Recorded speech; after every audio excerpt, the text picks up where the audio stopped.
So we have Mickey Gall versus Bassil Hafez. Mickey Gall, this guy's coming off a 2-year layoff. Last loss to Mike Malott via KO.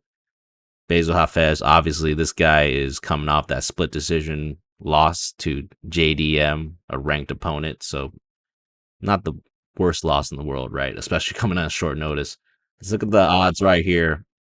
We have Hafez at minus 285, open up at minus 450. So some dog action has been taken on Mickey Gall. I think I'm gonna pick Hafez in this fight.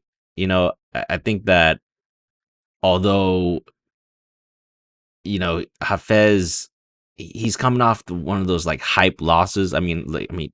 But we see guys like Diego Lopez who performed fantastic against Mozar Evloev, and now is considered a kind of a ranked fighter and potential contender, right?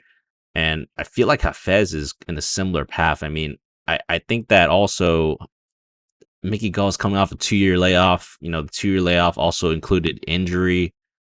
I think Gall is definitely going to be rusty coming into this fight. We've seen so many times people coming off of a long layoff that included injuries.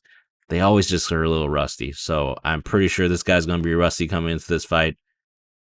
I think his grappling is actually going to be okay for this fight because usually grapplers, they tend to come back quicker. But I think his striking is just going to be very rusty, not fluid.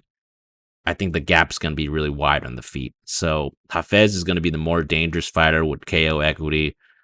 He does only have one KO win in his career, but I think that that's better than Gall's 0 KO wins in his career. Gall's just not dangerous on the feet.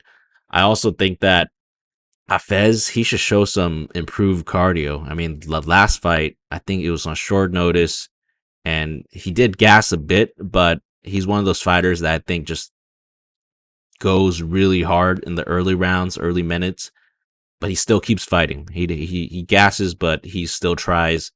And I think his cardio is going to be much better in this fight compared to the JDM fight. So I think that also this fight's going to reach a decision. I see Gall just being more than willing to engage in the grappling once he deals with some of the firepower that Hafez has for him. So this could lead to him just accepting some bottom position, fighting off some subs or some ground and pound. So I do like Hafez via decision. I also think he's a potential parlay piece just because I'm fading the 2-year layoff from Mickey Gall. So yeah, pick here is going to be Hafez via decision. And I think he's a potential parlay piece based off of that.